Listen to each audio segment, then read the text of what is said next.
Listen, most men aren't emotionalists, as I've been called a lot in my life. A lot of men are just emotionally guarded. And let me explain real quick.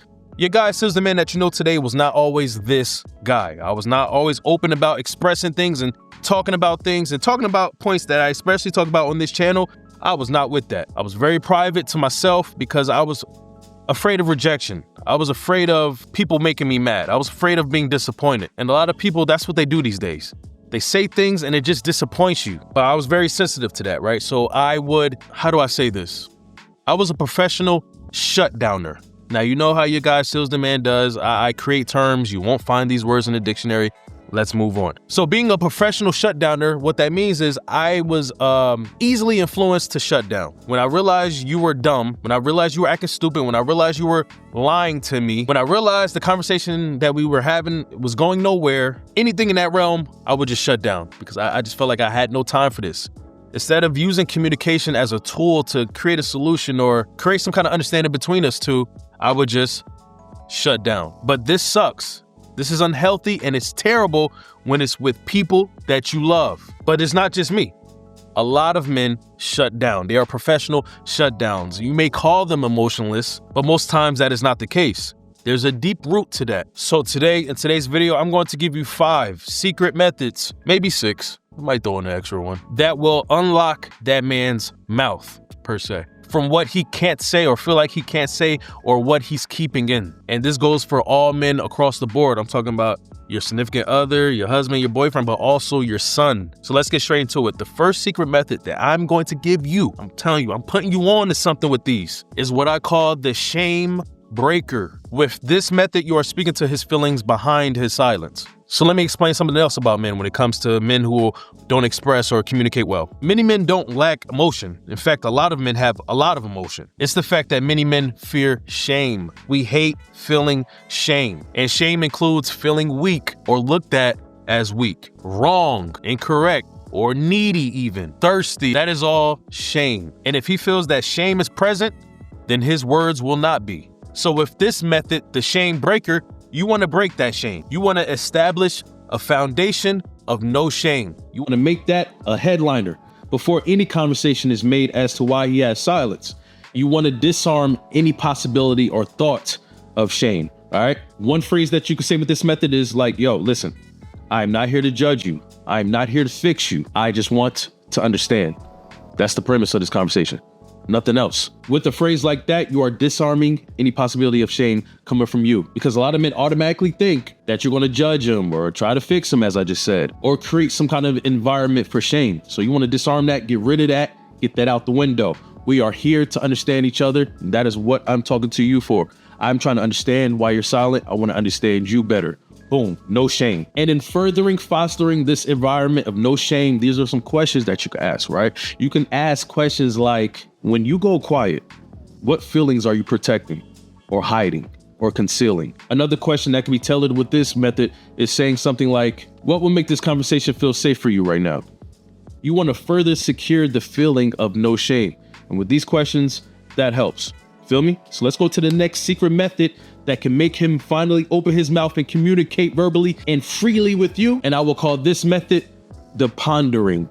And in this method, it's almost like a transition log. This is a time for him to understand what you said, take in what you said or asked, think about it so that he may process what you said correctly. Now, this is important. And this is something that I wish I was educated on back in the day, because I was once a product of this, right? So a thing with stress, especially when it comes to men, is that it will make a lot of men shut down.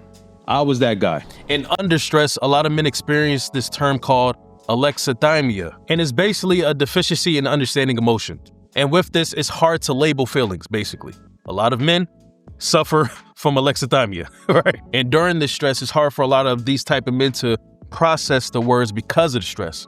Their anxiety is up, their adrenaline is up. It's almost like a fight or flight moment for him when it doesn't have to be like that. Pressure can short circuit speeches or any type of communication. So with the pondering method, you say what you got to say to your guy, your man, your son, your boyfriend, and you let him sit on it, sit with it, let him think it, process it. You don't always need a fast response. And a lot of people get that twisted. They think because you didn't respond fast or rapidly that you're lying or you don't care. Sometimes some people process things slower, especially during stress in an argument. So all you got to do with this method, speak your word, ask once, and let it air out. You don't have to stack questions with this or other things you need to say. One thing at a time, especially when these are important things to talk about, and let him process it, because sometimes you can say the wrong things under stress.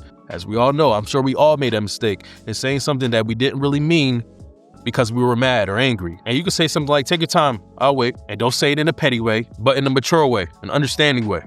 Because we're all about positivity here, right?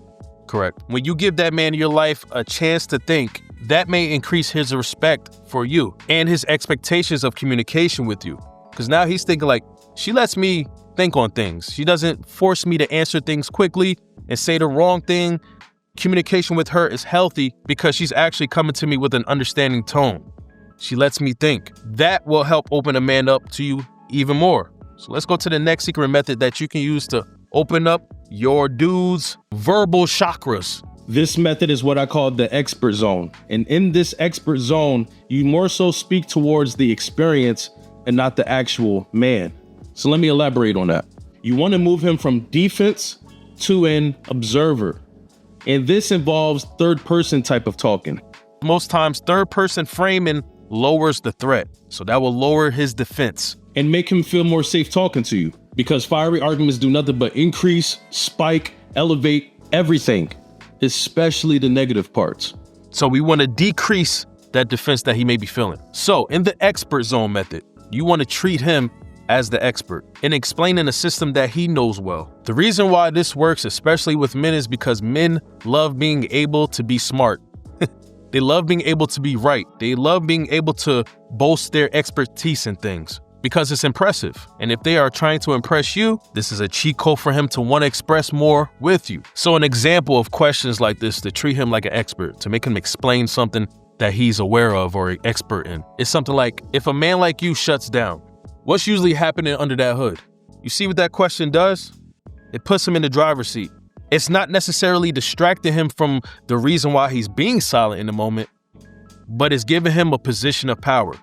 And when you give someone a position of power, they are more likely to open up. They are more likely to bloom. They are more likely to profess and talk, especially men. Another type of question to make him feel like an expert, put him in that driver's seat. What would support look like for you in a perfect world? And break that down for me. You see what that question does? So not only are you showing emotional intelligence and understanding and the desire to understand him more, but you're giving him an open-ended question that doesn't seem too intimidating, that he feels like it supports a question of support and help and non-judgment. He's more willing to answer that type of question, that type of feedback, because he sees that you're trying to make the situation better, that you're trying to see him.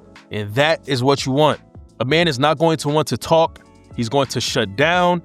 He's going to keep his mouth closed around a woman who doesn't try to see him.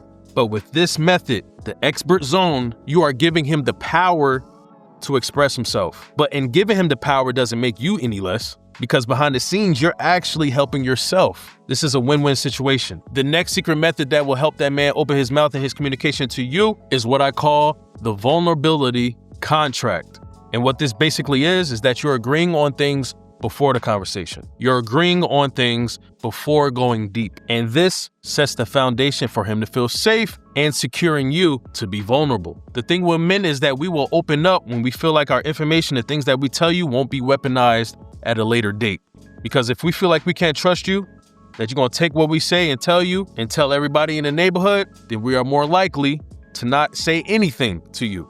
But once you set this contract, this vulnerability contract, that is stamped and that cannot be broken between us. Because once you break this, you break our trust.